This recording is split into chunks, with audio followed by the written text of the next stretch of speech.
Hello, everybody, and welcome to another live stream. We are currently going live every Tuesday at 5 p.m., so make sure that you tune in every Tuesday.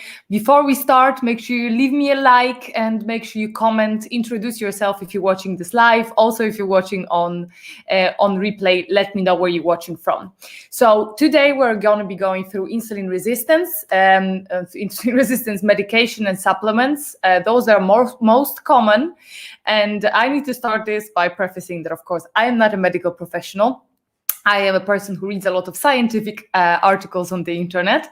And before we're going to start going through medication and supplements and everything, I just want to tell you why it is so important to actually make your own research and not necessarily leaning into anybody for the answers on how your body should be working and what you should be doing. I am a big proponent of science. I like seeing evidence, and I don't like just tales that this helps you to feel better and that's it, just because it made the other person feel better. However, I think that nobody is with your body as long as you are. You are with your body 24/7. And very often, I don't know if you have ever encountered this, but the doctors, they work very hard. We all know that doctors work very hard and work very long hours. So sometimes updating all the possible information and seeing all the possible new results that are scientifically proven is impossible. That's why their knowledge might be a little bit out of date and so on. And that's why I always am a big proponent of reading your own research and then working with your doctor to find the best solution for you. And also for getting to know your body, to know what works for you and what doesn't. Also before we go through the most common medication that you probably already know what it's going to be. I'm here on Tenerife. It's super hot weather today. It's end of February, unbelievable. If you're watching, let me know where you're watching from. I would love to connect to you guys and get to know you. Make sure that if you're tuning in, you also see my playlist about insulin resistance. Now, let's get down to business and let's actually talk about the medication that is most commonly prescribed for insulin resistance, right? Because if you have been watching my channel, you know that I talk a lot about PCOS, and PCOS is polycystic ovarian syndrome. However, this syndrome is probably soon to be renamed to metabolic reproductive syndrome, which would already suggest that there is something about our metabolic systems that is out of whack. And that is true. Around 70% of women who have PCOS have insulin resistance, and many maybe don't know about it. So how do you know if you do have insulin resistance? Of course, you can read about it online and see what are the symptoms, but the best thing to do is actually get tested. So that's why I would emphasize a lot to work with your doctor and to have them prescribe you certain tests. So what you should do is definitely glucose levels fasted, insulin levels fasted, and another protein called, now I'm going to forget, but it's in my other video, A1B. That actually will show what your insulin levels were through last 3 months. So this is something super important, because if you don't have that test done, you might very easily miss out. Sometimes all the other tests end up looking good, but the one that actually would indicate, hello there, that would indicate that you have had bad blood sugar levels is the one that I just mentioned, so this protein and A1B. So the most common medication prescribed for insulin resistance is, of course, metformin. And metformin has, of course, a lot of side effects. And metformin is also medication that is used for type 2 diabetics, because it lowers your glucose levels. From what I read, it lowers them actually by not ingesting enough glucose as well. And also in turn, it lowers your LDL cholesterol and the bad cholesterol that you have in your body. However, it is quite strong medication. As I said, it's used for type 2 diabetics, and it's very often used for people who are obese, which many of women with PCOS are, because we have insulin resistance, right? This is a very vicious circle. So in turn, because it lowers your blood glucose levels, it also makes your cells a little bit more insulin sensitive. And what happens actually when you have insulin resistance in your body is that I always show it like that. So you have your cell that creates energy, right? We have mitochondria in the cells, and insulin is like a key that opens the lock to the cell, so glucose can come in, go to mitochondria and create energy. Unfortunately, when you have insulin resistance, the insulin that is the key doesn't open the lock. I went through deep hole of searching why that happens, and to be honest, the answer is science doesn't know. It might be inflammation, it might be toxins, it might be all sorts of stuff, but we don't know why that happens. So now when metformin lowers blood sugar levels, it automatically will lower insulin levels, and therefore your cells in turn, are going to become more insulin sensitive with time. However, metformin comes with a lot of side effects. This is very well tested medication because it has been out, it has been used to treat diabetes and PCOS and insulin resistance for many, many years. That's why this is usually a go-to of doctors, right? Because it has been so well tested and proven safe. However, of course, it comes with its own problems like gastrointestinal issues, which are usually the worst. So we're talking basically horrible diarrhea, stomach pains, and so on. Apparently, you can mitigate it by taking your metformin with actual meals, and they also shouldn't be super fatty meals, I think. Correct me if I'm wrong if you have been on a metformin, and let me know how you have felt on metformin if you have been on it. I haven't been on it, but I know quite a few people who have been, and it actually depends from person to person. Some people also feel really good on it, they're okay. Some people just have problems at the beginning, some people feel horrible and they have to skip it, right?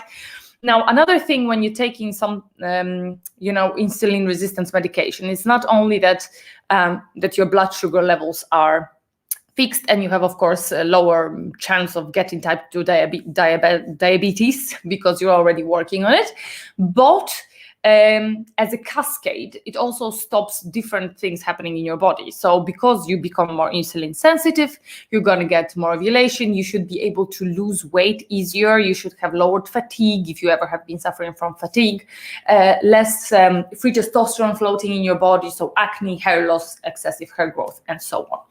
So that's great. However, when metformin has been tested, it actually wasn't proven to lower waist to hip ratio in women. And there was something else that did. And now the question is, were the studies performed in the same way?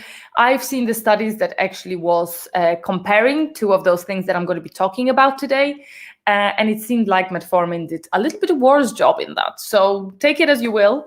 But of course, as I said, your decision if you want to go with your doctor, give it a try for metformin. It has been proven to both improve ovulation, lower your insulin resistance symptoms that I mentioned before, and of course, lower your blood sugars.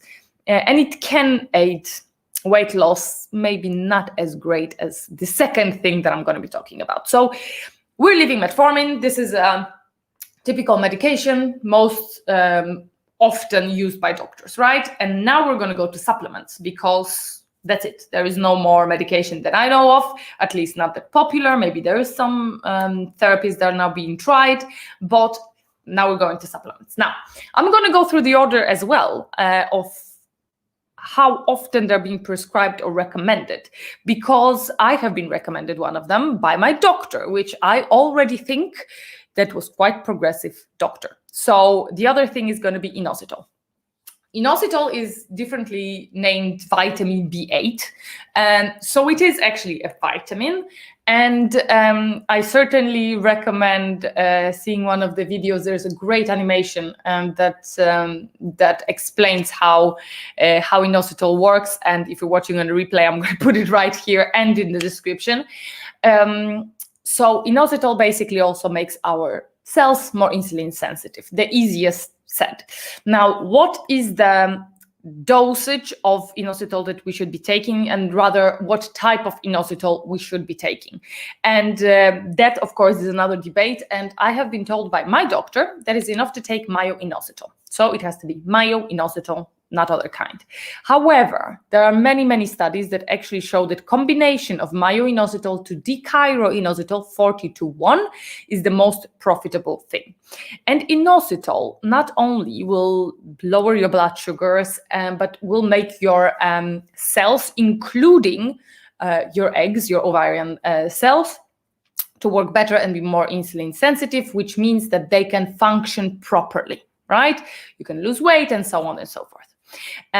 So this is definitely great. And inositol basically doesn't have a big side effects. I have been on forums, I have talked to people, I have talked to a lot of women, and also have seen people sharing their own experiences. And inositol actually doesn't have that many side effects. However, it's not super strong. If you are borderline type 2 diabetic, that is not going to be enough for you. Inositol can help if you have mild insulin resistance, or you have lack of ovulation, even though you don't have symptoms of insulin resistance and so on. So that's one thing. Now, next thing is going to be the best thing and the most promising thing that I am planning to test in the future. And this is Berberine.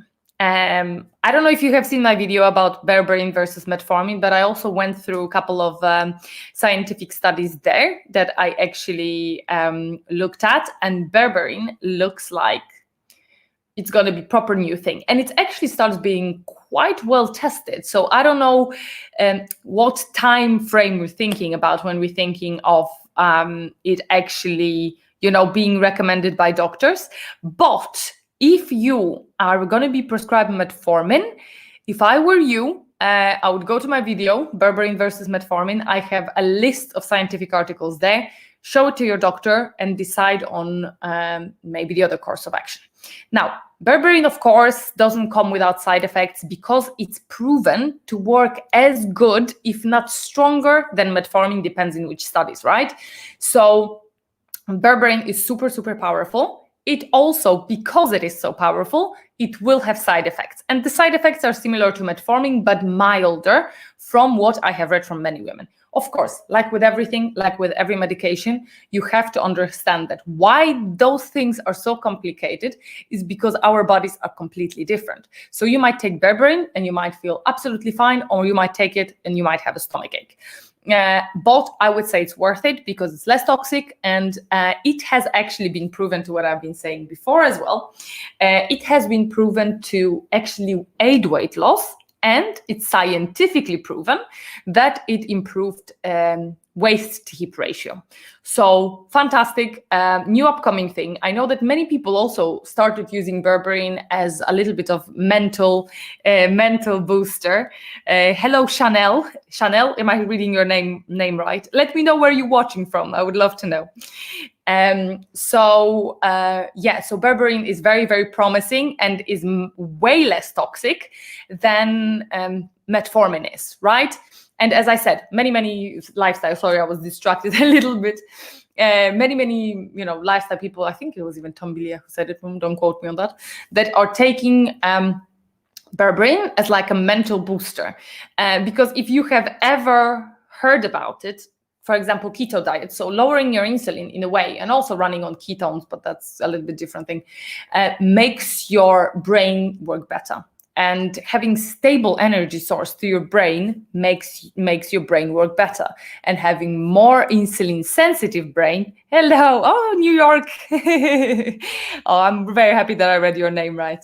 Let me know what is the weather there right now. I'm on Tenerife and we are completely blazing. I've heard that America had some super cold spell recently. And so also taking Berberine, because it's actually evens out your blood sugar levels, it will help with your focus. Because if you have insulin resistance or if you have prediabetes, you will know that fatigue is part of it, and you will know that because you have fatigue also and your cells are not producing energy correctly, your mental focus can be quite low actually. So Berberine is also proven by many anecdotal evidence, but also through many scientific studies to work really well. Now there are other things that you can do as well to improve your insulin sensitivity. Those are the holy grails and the big three. So again, if you're tuning in right now, Miami, Florida, Oh, I love that we have someone watching from Miami. We're actually exactly on the same level in the world at the minute. And Nailis, nice to meet you, Nailis. I love that you commented on my video. Thank you for watching. So the holy three. And girls, while you're still watching, let me know if you have ever been on Metformin or on Inositol or on Berberine, and what have been your experience, because I would love to know. The more I know, the better my videos will become in the future. So the holy three. Typical medicine prescribed by doctors is metformin. Then we have, of course, inositol, myo-inositol combined with dichiro-inositol, and berberine. Now, there are other things that might improve your insulin sensitivity and your insulin resistance. One thing that I'm going to talk about at the very end is going to be lifestyle change, but we're going to get to it a little later. Now, there's another thing that I mentioned as well in one of my videos, which is called 5 Alternatives to Metformin, and this was NAC, so NAC. And this supplement actually is working on insulin resistance if the reason for your insulin resistance is a lot of inflammation. This is what I read in one of the articles. So if you have very inflammatory PCOS, and how do you know if you have inflammatory PCOS? Of course, there is the whole array of things, but if you very often feel like joint pain, or you have stomach problems, bloating, a lot of pain, and inflammation, you can basically feel that something like you're ill, right? Then that might be something for you. So that's NAC. Now, there are other things that I highly recommend because they're just food things. So stuff like cinnamon, but it has to be specific type of cinnamon, not cassia cinnamon, so CASSAI, but it should be Ceylon cinnamon. This is the cinnamon that was used in the past in the original French bakeries. And this is actually the cinnamon that makes you most insulin sensitive. This is the most real, the best type of cinnamon. The other one, if you consume too much of, it can hurt your liver. So make sure that you take a look at that and are very careful with it, right? Another thing is ginger. Which is, of course, also very anti-inflammatory, and because of that can also aid your insulin resistance.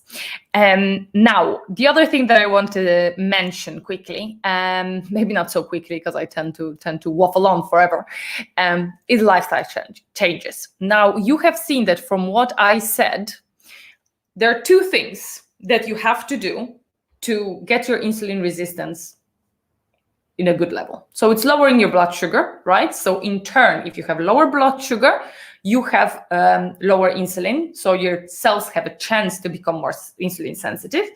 And the other thing is lowering the inflammation. So what do you do lifestyle-wise to decrease your blood sugars? Obvious thing being a diet. Now, there is a whole other video that I have about diet and insulin resistance. But if I'm supposed to simplify it, and if you want to do a first step, is cut sugar, cut processed sugar, and cut all the processed carbs. So all the buns, pastas, you name it. This is going to be very difficult. I know, I've been through that. And processed food very much so, because it's also highly inflammatory, right? So all the packaged things, McDonald's, fries with trans fats and so on and so forth, because it not only will raise your blood sugar, but it also will create inflammation. And those two is just a perfect storm for insulin resistance. Now, there's another component that can actually cause your blood sugar being higher, which is stress. And stress also raises inflammation. Because when we're stressed, we're releasing a lot of adrenaline and we're releasing a lot of cortisol. If you have ever heard about people after accidents being in state of shock, they can get up sometimes, have very twisted leg or a broken bone, and they will still walk or run, right? Because they have such a big surge of cortisol that is killing their inflammation. If you have ever known a person who had the injections made into their hurting joints, these are actually also injections from synthetic cortisol, right? Prednisone, is it called? I think so. Prednisone, So cortisol is the most powerful anti-inflammatory in your body. However, if you're constantly stressed, it's going to run out. There is something called adrenal fatigue, and many scientists still debate whether it is a real medical condition or not. However, it definitely eventually will cause you drop in your cortisol, a raise of inflammation. And also, when you are in this fight or flight response, your body is like, okay, I'm running away from the tiger, so I need more sugar, I need more energy, so I have to release more sugar to have more energy. So that raises your blood sugar, which in turn raises your insulin, and this is a vicious circle. And that is also why overtraining with insulin resistance, worst idea, because you will raise your cortisol, raise your blood sugar, and your insulin actually will spike instead of getting lower. But that's a different subject. So for that, you're going to sleep. You're going to sleep a lot. You're going to relax. You're going to try to de-stress. Whether those are physical stressors or mental stressors, of course, there's a lot of things that we can do, whether it is meditation, walking outside, sleeping more, breathing exercises, and physical stressors, just not overdoing it physically, which I mean by that, no HIIT trainings, no extreme weightlifting. You can do weightlifting exercises, but very, very slowly and gently, right? So that's that. And if it goes to inflammation, stress and inflammation are also very much connected. And eating junk food is also connected with inflammation as well. But you can also add some anti-inflammatory components, like I said, NAC. Then you can add omega-3s, you can add curcumin. So you can get like either just add turmeric or curcuma. Turmeric, right? That's American English. You can add it to your dishes, the yellow spice that actually is used in curries. You can add that. That is also very anti-inflammatory. There are special also like little natural pills that you can get with turmeric that also have ginger in them. And they also always have a little bit of black pepper because it helps you ingest curcumin and so on. So those are some stuff that you can do. As I said, omega-3s as well. Because if you have, for example, joint pains and so on, that can help a lot. Now, another crossover, inflammation and stress. For that, you might want to use CBD products. If you have a lot of anxiety, which also a lot of women PCOS do have, you can try using CBD oil, and it will also in turn help you with your inflammation. Either it is in your gut or it is in your joints or whatever there is. Now, diet. One more thing that I want to mention about diet is that, of course, you can go keto. And studies on keto are not long enough. It's all anecdotal, I would say. Of course, more and more studies come out. And keto is safe. I mean, if people are saying that keto is not safe, there have been studies in the past that if you read the methods that they have been made, no.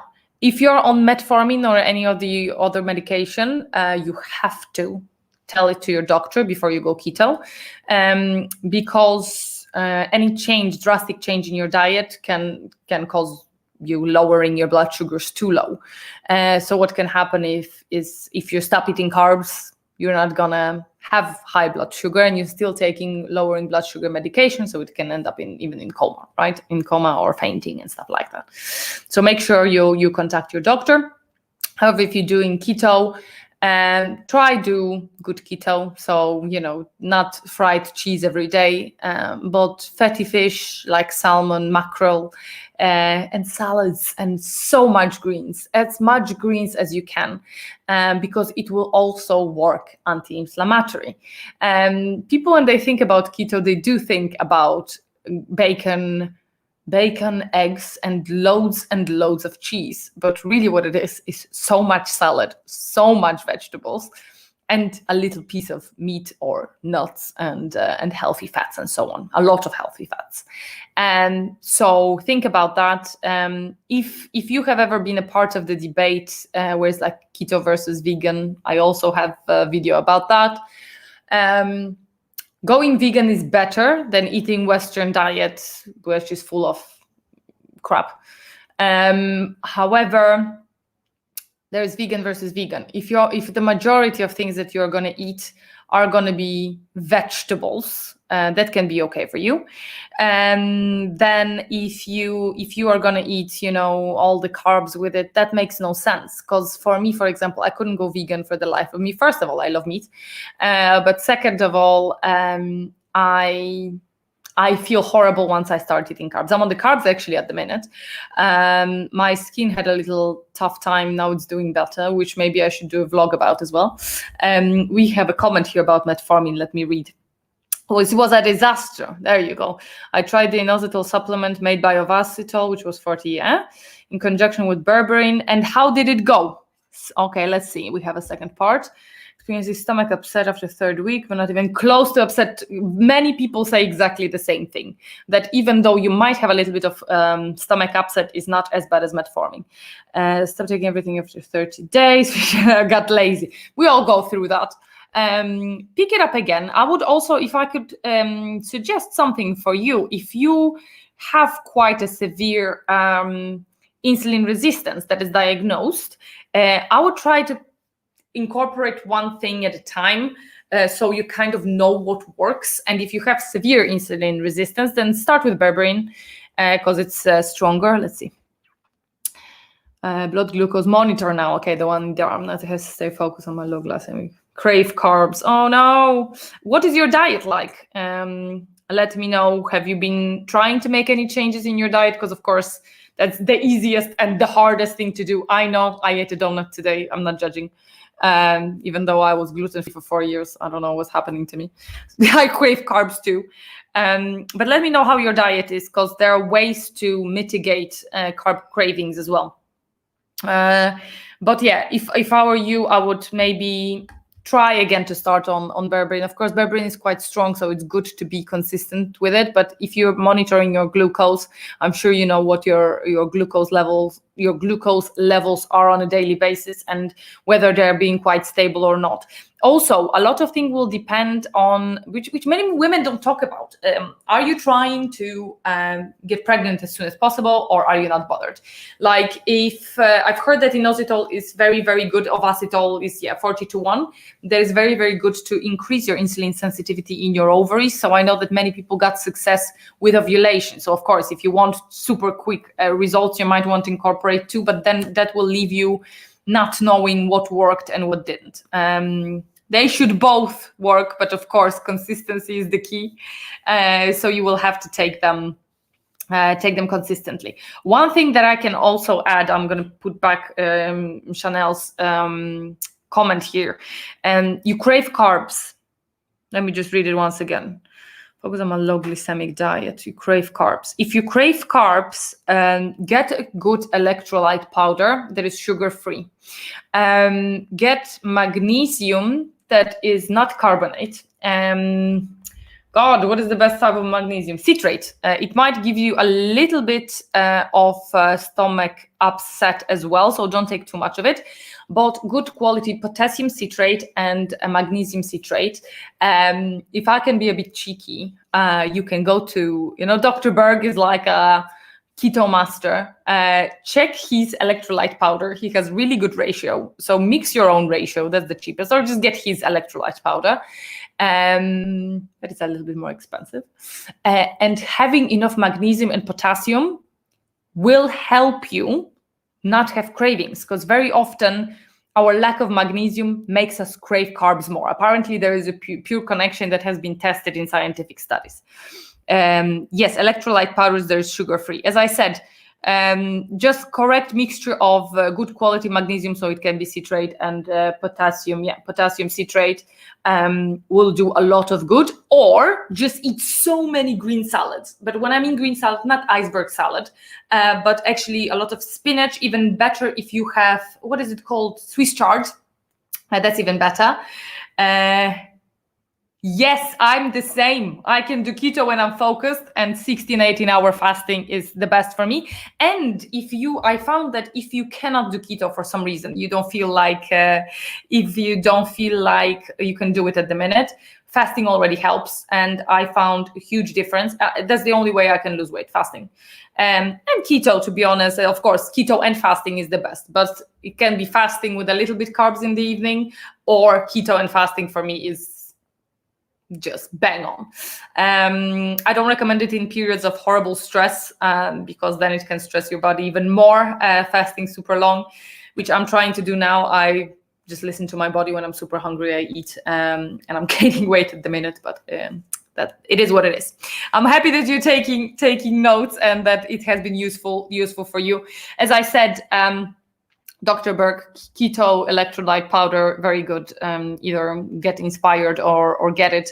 It's quite pricey though. And focus on the salads. Like my drawback at the very end when I wanted to quit carbs and I knew that I need to do it periodically, because don't forget, you might want to do a burst of keto. Like the longest keto stretch that I did was, I think, from the last February till December. So it was 10 months.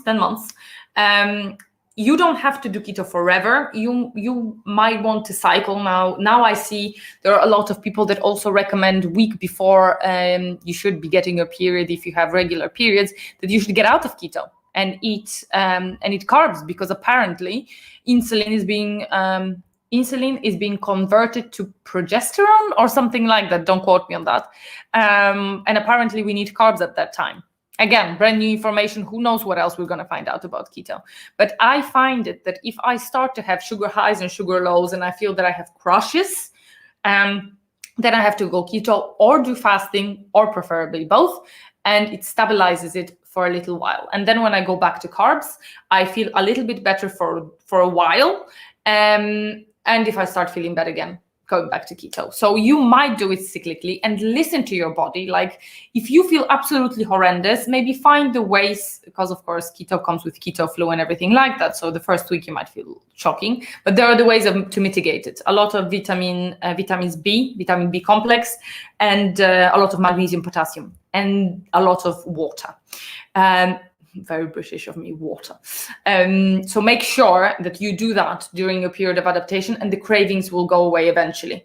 My craving for super dark chocolate, 80-90%, never went away. So Lindt 90% is what I used to eat a little bit of every day, and that helped me. And don't forget that, especially if you are on adaptation, use sweeteners. Do Google keto cheesecake, use erythritol. Make sure that you have erythritol from a good source, and that you ease into it so you don't have any stomach upset. Opt for erythritol, not xylitol, because xylitol, I think birch xylitol is the one that gives you really bad stomach issues. And there is another one, I don't remember, but one of them will give you bad stomach issues. But erythritol usually is okay. Listen, whatever you have to do to survive. I'm not super strict person. I mean, I am. But there are also always stuff that you can swap for, like keto cheesecake, a piece of keto cheesecake that I absolutely love. If you want a recipe for keto cheesecake, let me know, and I might post it somewhere. Let me know if you have any more questions or stuff that you want to share with me. I would love to know your experience on insulin resistance, supplements, and medication as well. As we can see, I mean, another person confirmed what we were thinking about before, that berberine seems to be less harmful and much easier to stay on than metformin. Because we're going to be wrapping up, so last chance, guys, to leave me a question. And let me know in the comments, whether you're watching now or on the replay, what are the videos that you would like to see, what you would like me to get more in depth to next time. And we're going to be doing it every week, either a produced video, of course, or a live show. I really enjoy those live shows. Oh, there we go. Peony and licorice. Licorice. I have not heard about peony. I've heard about licorice, but licorice root is more like adaptogenic herb. And adaptogens are completely different type of things. Like adaptogens help your hormones communicate with each other, right? So stuff like ashwagandha, licorice root, and so on. They actually help your hormones communicate. So they can help you, for example, for anxiety. I think I actually even mentioned licorice root in my anxiety supplements, and that is on my channel as well. Peony I haven't heard of, but I'm assuming it might be something similar. So if you have anxiety and, for example, you think that your insulin resistance might be caused by stress, and you have inflammation, those are very often connected. So you have highly inflammatory PCOS. Licorice, of course, will help, because if it will lower your anxiety, then for lower stress and lower blood sugar, as a result, you will help with your insulin resistance, right? So you have to always think about, read what those supplements do, and then think if it's adaptable for you. Because in case of many supplements, if you don't have anxiety, if you don't have very stressful life, and you still have insulin resistance, you will probably not have insulin resistance connected to stress and cortisol and all sorts of stuff like that. So if you're going to take things that help with that, they're not going to do anything. So always think about the mechanism of action of those supplements, and then think whether they're going to work for you or not. And as I mentioned before when I was answering Chanel, is that try using supplements one at a time, and see what works. And when I'm saying one at a time and give it time, I mean 3 months. Apparently, to see if the supplement actually works, you should change something every three months. Chinese peony promotes aromatization of testosterone into estrogen. That's interesting. That's good. If you have high testosterone levels, then you might. I'm not going to talk too much about this because I just don't know. But also, you have to make sure that your estrogen levels are good, because for majority of us, we have high estrogen levels already. So having too high levels of estrogen it can be very harmful. Because if you have heard about endocrine disruptors, such as chemicals, such as rewarmed wrong types of plastic, those are all endocrine disruptors. So even your cleaner that you spray on your table to clean is endocrine disruptor, and those are the things that actually raise the estrogen in our body. That's why one of the supplements that is very, very popular as well, that is called DIM, and this is something extracted from cruciferous vegetables, from broccoli, cauliflower, Brussels sprouts, and so on, actually help us flush too much estrogen. So if you have very high testosterone level, make sure that you don't have too high estrogen levels, so you don't do more harm than good, right? Again, this is going to be very personal, and you can also try and see how you feel. But too high levels of estrogen are also not good. So that's something to think about. Now, if you have testosterone issues, again, make sure I made a video about it. Make sure you see video, what is it? It's not androgen supplements. Yeah, it is androgen supplements for PCOS. You do not have too much estrogens. We'll give it a try then. If you have especially period repair manual and 8 steps to reverse your PCOS. Brilliant. If you have checked it, try it. If it's a herb, it probably won't harm you. Try it out. I just want to make sure that if you read about those herbs do help, but nothing will help as much as changes of lifestyle and few of those really powerful scientifically tested medication. So I, for example, took a long time ashwagandha for my anxiety, and maybe it helped slightly bit, but I didn't see huge difference. And a lot of times with adaptogenic herbs, don't expect them to do huge things. Start with very, very powerful supplements if you have a big issue, like insulin resistance, so maybe Berberine, Inositol, or if you have to, Metformin, if you absolutely have to. If you're going through high testosterone levels, I would recommend working out with diet, lifestyle, a lot of sleep, a lot of rest, lowering your insulin naturally, because that's very sustainable, and supplements on top of that might give you a little bit result. However, usually herbs are not going to be as powerful as some of those other things that I mentioned before. That's my experience, and experience that I've read actually on a lot of forums, which I also recommend you girls to follow. There's a lot of forums on Facebook. They're called PCOS support group, and so on and so forth. And you can also ask everybody about those supplements there and see their particular experience. Of course, it's going to be anecdotal. We also sometimes interpret things a little bit different, because you might have a big issue at the time and it was stress and not actually supplement that made a difference, right? So that is all very complicated. And this is also something that I want to leave you with. Sadly, it always sounds awful. And I know that personal trainers say it. If you ever watch any success coaches, they say it. And I'm going to say the same things. There is no magical one pill that you will take and it will solve all your problems. You really have to know your body. It can take years, but it's worth it, because once you do, you can learn how to treat it to actually work good and work with you and feel comfortable in your body. So it's not easy. There is not, I find, because I used to get that. I don't know if you agree with me. I used to get super excited when I found another supplement and I read about it. I'm like, yes, this is going to fix me. This is going to, solve all my problems. Now I'm going to take this and my acne is going to go away. And it didn't. And so that is super important to take away from this. Learn your own body. Everybody. Oh, we have more comments. Everybody's body is different. So of course, from this little partial information, it's very difficult for me to see. But let's see.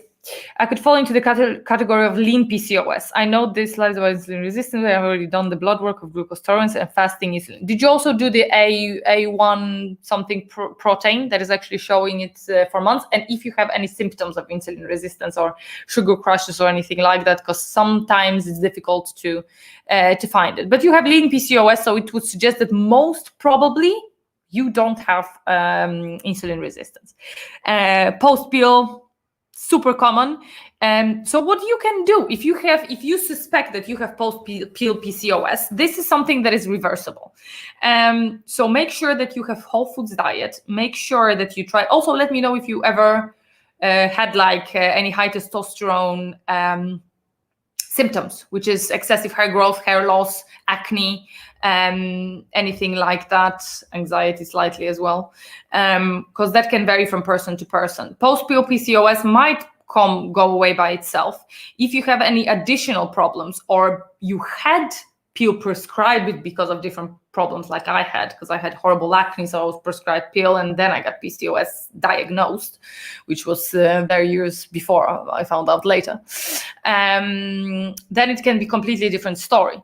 I would recommend for you to watch, I'm actually going to write it here at the moment, the YouTuber that is called Lian Says.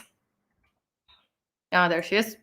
Lian Says, I think that's her link. She has lean PCOS and she has just gone through IVF and got a baby and all that, but she has been taking Inositol. She actually quite well documented how she was feeling. She's very lean.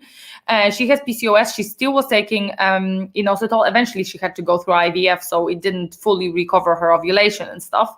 But again, going back, if you're post PCOS, make sure you have a good diet, that you rest a lot. And then depends on your symptoms. What other symptoms do you have? Then you can just, it will give you indication of which hormones might be out of whack. Because you might have gut issues, and then you're going to want to work a little bit different. You might have acne, you might want to work a little bit different. Because there's another misconception. You still can have insulin resistance and be lean, because I was never obese. I was maybe a little bit overweight when I had insulin resistance, but I had all the symptoms. So I was on 1,500 calorie diet, and when I say 1,500 calories, I mean I was weighing my cucumber. Okay, so I knew that that's the amount of calories I was on. There was no I ate too much and I didn't put it in my MyFitnessPal. No, I was on 1,500 calories and I worked out 4 times a week. I didn't know at the time that what I was doing is raising my cortisol, raising my blood sugar, and that even though I was on 1,500 calorie diet, I was still eating carbs. Actually, I started gaining weight on 1,500 calories, being extremely fatigued, ending up having horrible inflammation and being ill. Was still gaining weight, by the way, at the time. So 1,500 calories gaining weight, working out 4 times a week. Seems impossible, but with insulin resistance, unfortunately, it is possible. And you can also become very sick if you are doing that. Now, again, I will not answer all your possible questions because I don't have enough information and I'm not a medical professional, by the way. But what I would like to encourage you to do, write down what you have diagnosed, write down the results that you have from your medication, whether it is from your blood tests, whether something is too high, too low, etc. Write down how your symptoms are, what is happening. Some people have a little bit worse acne or testosterone, whatever, around ovulation, around worse anxiety around period. Try to journal it all in the apps or in normal journal, and try to find when does it happen. And then you can also research why does it happen. So then you can put anxiety around period, what does it mean? Or I feel anxious when I'm fasting, is it good for me? All sorts of stuff like that you can find answers to. And go to Google Scholar, by the way, and there you can find proper scientific articles. There's a specific address which I often use even under the Metformin versus Berberine video, where I've been talking about Metformin versus Berberine and how Berberine actually help people lose more weight than Metformin. There's a lot of link from the official platform. All right, any last questions, people? Because the sun is a little bit, I wanted to say wonky, but it's going in and out. It's going to start getting dark here in an hour. I'm happy to know that you guys are watching from States. Let me know also if this time of the day suits you, because of course it's 5 p.m. where I'm at, because I'm at London time at the minute. And let me know if you have any other questions. No? Okay. So make sure that if you watched, leave me all the comments, all the thoughts that you have. Message me on Instagram at agatapavlak.ig. I have a lot of you from my YouTube actually messaging me on Instagram, which is lovely. And then I can get a lot of information from you and maybe help you a little bit better or direct you to specific articles. I love talking to you guys, and I love figuring out those stuff with you. So make sure you follow me on there as well. Click like, subscribe, notification bell. And I will see you very soon, my dears, in a week at 5 p.m. London time.